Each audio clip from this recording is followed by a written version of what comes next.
सभी छोटे पक्षी क्लास में बैठे हुए थे जब तोता टीचर क्लास में आता है। एके जग्गू, आज गुड़िया नजर नहीं आ रही है। क्या कोई जानता है कि गुड़िया आज स्कूल क्यों नहीं आई है? टीचर टीचर, मेरा घर गुड़िया के घर के पास ही है। मम्मा कह रही थी कि आज गुड़िया के घर मेहमान आ रहे हैं। मम्मा, मेरी अभी शादी की उम्र नहीं है, मैं अभी शादी नहीं करूँगी। गुड़िया बेटी, तुम्हें तो मालूम है ये रिश्ता तुम्हारे पिता ने किया है और ऐसे अच्छे रिश्ते बार बार नहीं मिलते। लेकिन मम्मा, मैंने अभी अपनी पढ़ाई मुकम्मल करनी है, मुझे डॉक्टर बनना है। बेटी, क्या रखा है पढ़ाई में? चुप करके अपने पिताजी का कहना मान लो और शादी के लिए हाँ कर दो। तभी बाहर कार का हॉर्न बजता है और लड़के वाले मेहमान आ जाते हैं। लो, मेहमान भी आ गए, अब तुम जल्दी से तैयार हो जाओ। जाओ, नदी से मुंह हाथ धोकर जल्दी जल्दी तैयार हो जाओ। मेहमान घर आते हैं। गुड़िया के पापा भी बाजार से मिठाई और फल लेकर पहुंच जाते हैं। मेरा बेटा लाखों में एक है, बहुत मेहनती है बहन जी मेरा बेटा। बहन, मेरी बेटी गुड़िया अभी छोटी है, शादी की उम्र तो नहीं है उसकी, लेकिन रानो, गुड़िया कहाँ है?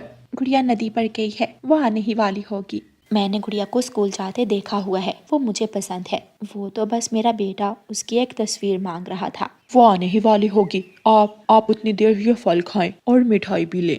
मीना मेरी सहेली, मैं क्या करूं? माता पिता के सामने बोल भी नहीं सकती, लेकिन मैं अभी शादी नहीं करना चाहती, किसी तरह मेरी मदद करो। मैं आंटी से बात करूंगी, आंटी मान जाएंगी।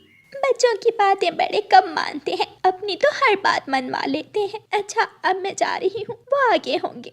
गुड़िया अपने घर चली जाती है। गुड़िया की होने वाली सास गुड़िया की कुछ तस्वीरें लेती है और अपना बैग उठाती है।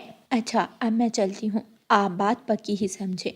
आने वाले रविवार को अगर हम शादी की रस्म कर लें तो अच्छा है। उसके बाद मुझे कुछ दिनों के लिए दूसरे जंगल भी जाना है। मैं चाहता हूँ कि जाने से पहले पहले ये काम निपटा लूँ।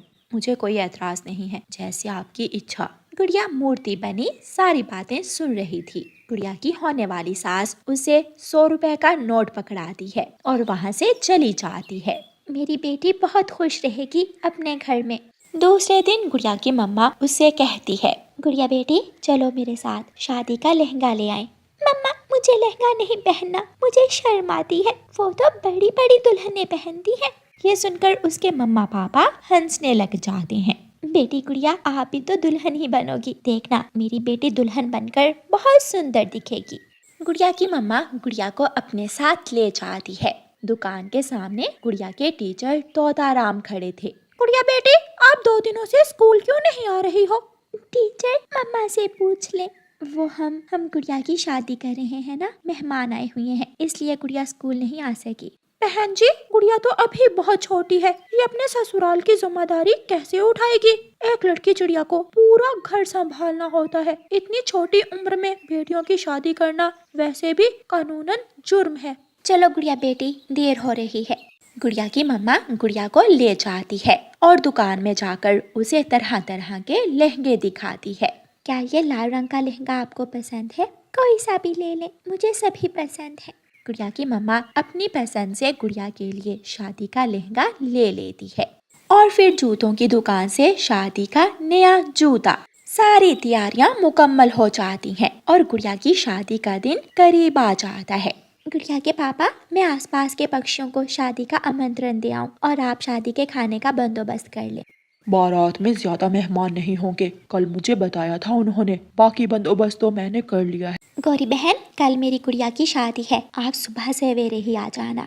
गुड़िया तो अभी बहुत छोटी है, इतनी छोटी सी उम्र में लड़कियों की शादी करना कानूनन जुर्म है, क्या तुम्हें नहीं मालूम रानो? मुझे तो सब मालूम है, ये रिश्ता गुड़िया के पिता ने किया है। परिवार अच्छा है, लड़का चिड़ा भी अच्छा कमा लेता है। अच्छा, बारात के आने से पहले ही पहुँच जाना। दिन गुजर जाता है और फिर रात भी। पड़ोसी पक्षी भी आ जाते हैं, खाना भी बन जाता है और फिर बारात भी आ जाती है। गुड़िया की शादी होती है और गुड़िया लाल लहंगे में बहुत सुंदर लग रही थी। मम्मा, आप मुझे बहुत याद आएंगी। मैं हूँ ना, मैं माँ बनकर साथ रहूंगी अपनी बहू के। लड़के वाले गुड़िया को बिहा कर ले जाते हैं और गुड़िया के ससुराल के दिन शुरू होते हैं। उसकी उम्र थोड़ी थी, उसने तो कभी पानी का गिलास भी अपने पंख से नहीं पिया था। वो ससुराल में घर कैसे चला सकती थी? बहू, आज घर में पहला मीठा तुम बनाओगी।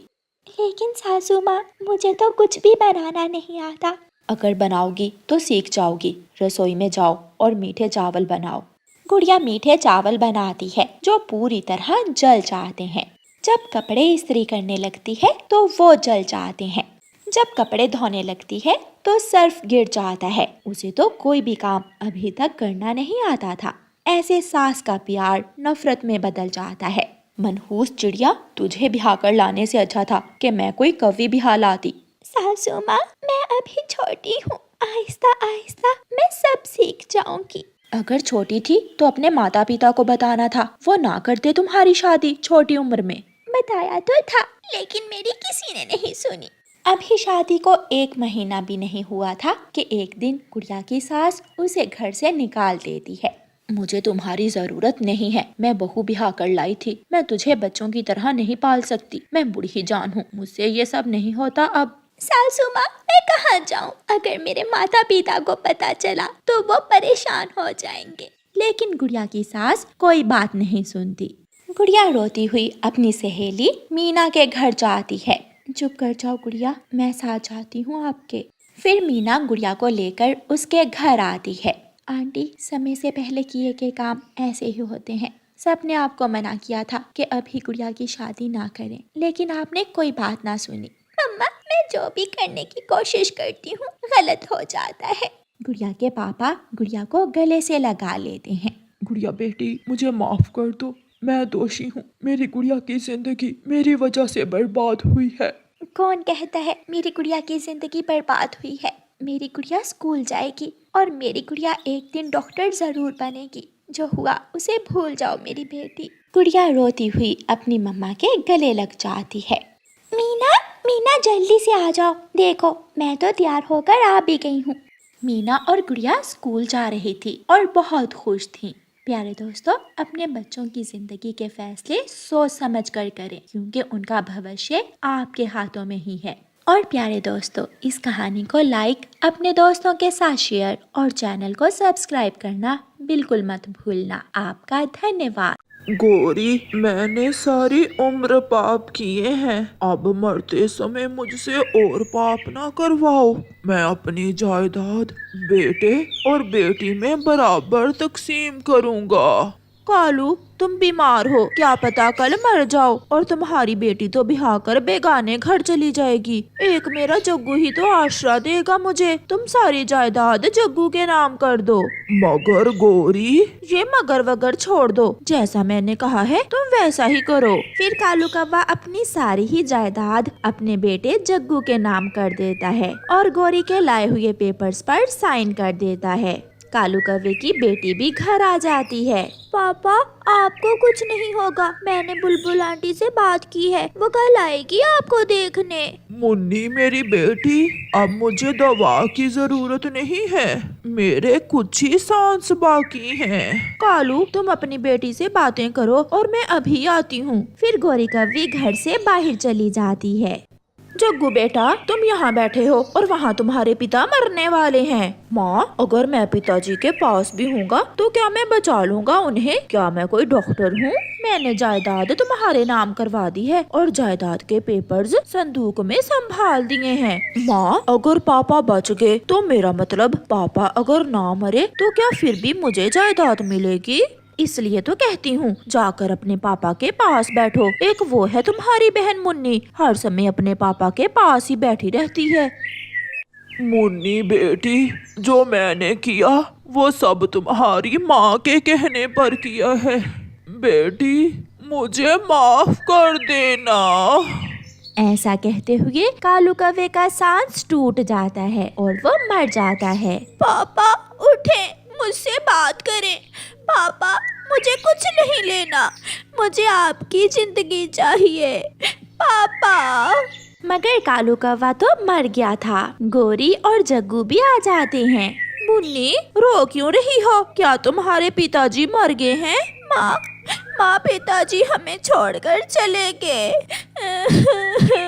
चुप कर जाओ मेरी बेटी, तुम्हारे पिताजी बहुत तकलीफ में थे। अच्छा ही हुआ जो उन्हें तकलीफ से मुक्ति मिल गई। माँ, अब तो जायदाद मेरी ही है ना, पिताजी तो मर गए हैं। चुप कर जाओ और अपने पिताजी का अंतिम संस्कार करके आओ। फिर जग्गू कौवा अपने पिताजी को एक टोकरी में डालता है और जाकर नदी में बहा देता है। पिताजी तो गए, अब जल्दी से जाकर अपनी अंगूर की बेल और 2 अमरूदों के पेड़ देख लेता हूँ। जग्गू कौवा जल्दी से उड़ता है और अपने खेत में जाकर अपनी जायदाद को देखता है। ये अंगूरों की बेल तो बहुत अच्छी है, इस पर तो अंगूर भी लगे हुए हैं और अमरूदों के दोनों पेड़ ही हरे भरे हैं।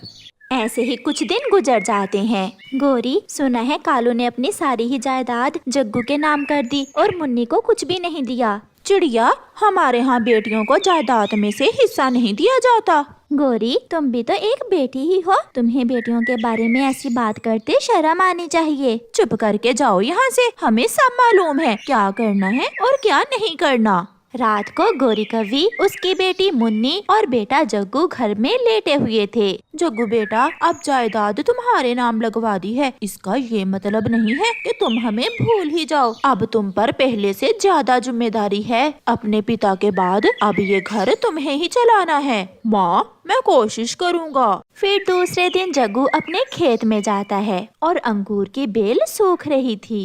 ये अंगूर की बेल तो सूख रही है, अगर इसे पानी ना मिला तो ये सूख जाएगी, मगर मैं इसे पानी कैसे दूंगा? ये तो बहुत मुश्किल काम है।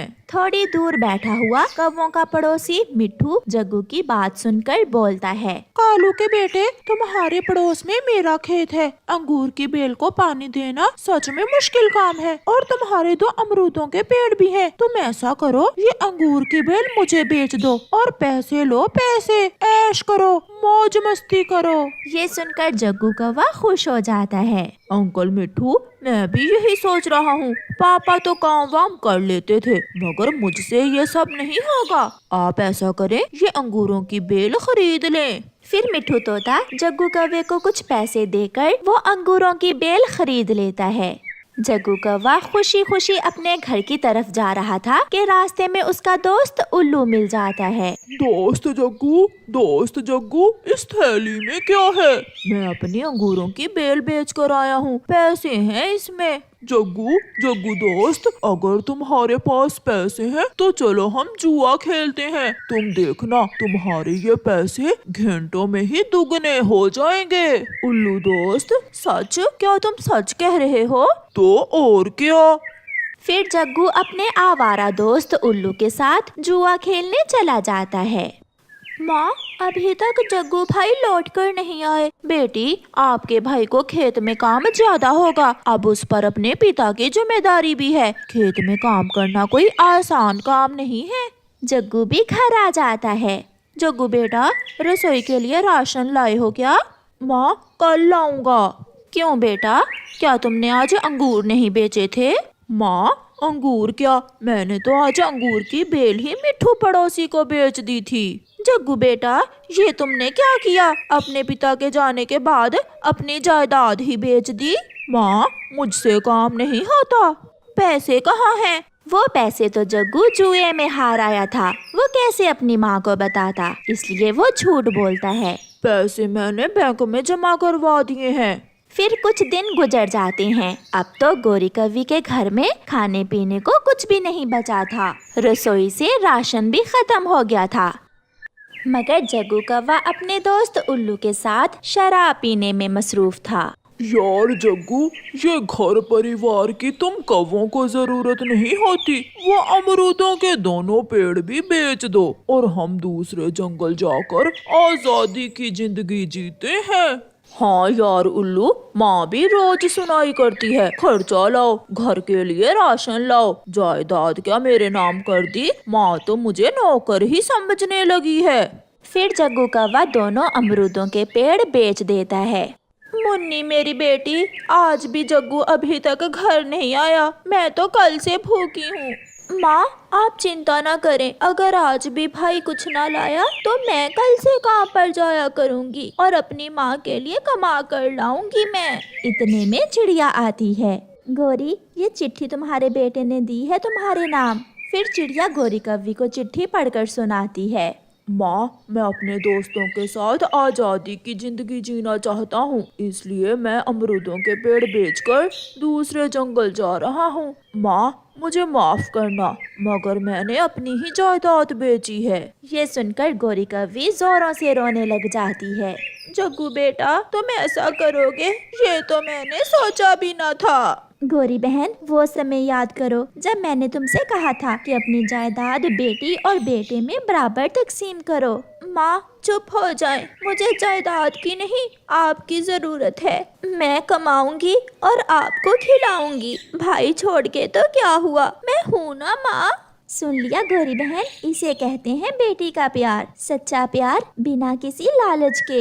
मगर गौरी कव्वी ने जो अन्याय अपनी बेटी से किया था, शायद वो खुद को कभी माफ ना कर सके। प्यारे दोस्तों, बेटा हो या बेटी, उन्हें एक समान जानो। आपका धन्यवाद।